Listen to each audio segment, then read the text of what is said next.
अमीर जमी जी, आप इस जो एक्शन की बात कही जा रही है उस एक्शन की बात को किस तरीके से देख रहे हैं? और 4000 ऐसे मदरसे पाए गए हैं सर जहां पर मदरसे के जो संचालक हैं वो सोर्स ऑफ इनकम के बारे में सही जानकारी मुहैया नहीं करवा पाए या फिर नहीं बता पाए कि उनके पास जो मदरसा चल रहा है उसके फंडिंग का स्रोत क्या है। इस एक्शन को आप किस तरीके से देखते हैं अगर होता है? देखिए, उत्तर प्रदेश के मुसलमानों की आबादी का 2% हिस्सा इन मदरसों में जाता है और इन मदरसों को लेकर जो काबीना वजीर हैं धर्मपाल जी और जो दानिश आजाद अंसारी हैं जो मिनिस्टर हैं, इन्होंने कहा था कि मुसलमानों को डरने की जरूरत नहीं है। हम तो इन स्कूलों के बारे में ये चाहते हैं कि इनकी बिल्डिंगें बन जाएं, वहां पे बच्चों को झोले हों, बस्ते हों, किताबें हों, पानी पीने की सुविधा हो, टॉयलेट हो। और क्योंकि उनकी सरकार चाहती है कि सबका विश्वास जीतना, तो अब ये समझ में नहीं आ रहा है कि जब दानिश आजाद अंसारी और धर्मपाल जो मिनिस्टर हैं काबीना वजीर, ये अचानक बात कहाँ से आ गई? आपको तो ये करना था कि भाई अगर कोई मदरसा बोर्ड से जुड़ना चाहे तो भी मदरसा चला सकता है, ना जुड़ना चाहे तो एनजीओ बना के अपने इंस्टीट्यूशन को रन करने का कॉन्स्टिट्यूशनल राइट पूरे देश में अभी बचा हुआ है।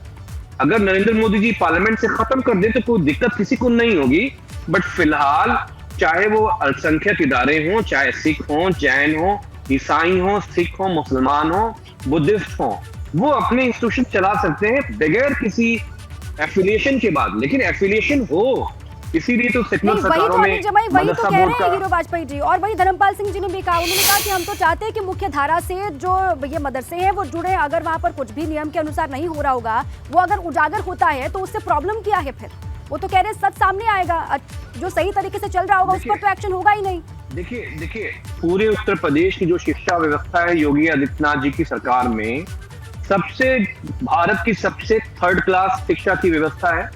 शैलेश जी बहुत आपके मतलब इंटीरियर्स में जाते हैं, सरकारी स्कूलों में क्या कहते हैं, बेंच नहीं है, पानी की सुविधा नहीं है, किताबें नहीं मिलते हैं, मोजा बस्ता बच्चों को नहीं मिलता है। तो ओवरऑल जो एजुकेशन सिस्टम है, सिर्फ मदरसा नहीं, गड़बड़ियां हर जगह है। हमारा तो ये कहना है कि आप डीपीएस के लेवल का, केंद्रीय लेवल के स्कूल बनाइए, चाहे मुसलमान हो या सिख हो या हिंदू हो, ईसाई हो, सबको हम एक अच्छी शिक्षा दें। तो आप शिक्षा कहीं नहीं दे रहे हैं, चाहे वो संस्कृत विद्यालय हो, वो भी कूड़े पे चल रहा है, उसके पास भी कोई एप्लीकेशन नहीं, ना कोई फंडिंग है। और एक आखिरी बात मैं आपसे कहना चाहता हूँ, मदरसा बोर्ड में जो जेन्युइन टीचर्स हैं, जिनको योगी आदित्यनाथ जी ने समझा कि ये जायज टीचर हैं, इनके अपॉइंटमेंट में कोई गड़बड़ी नहीं हुई है, आप हैरत करेंगे कि 6 साल के ऊपर हो गए, उनकी तनख्वाहें आज तक नहीं मिली हैं।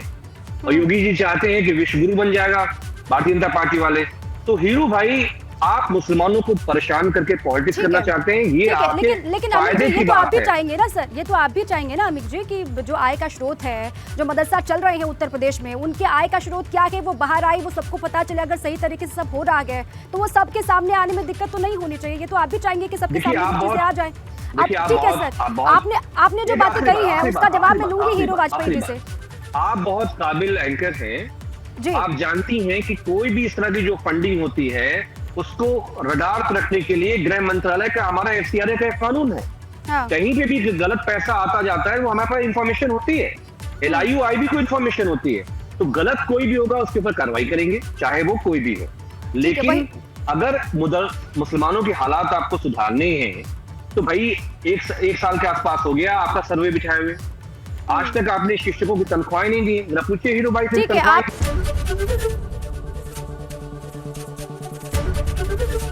ABP गंगा, खबर आपकी, जुबान आपकी।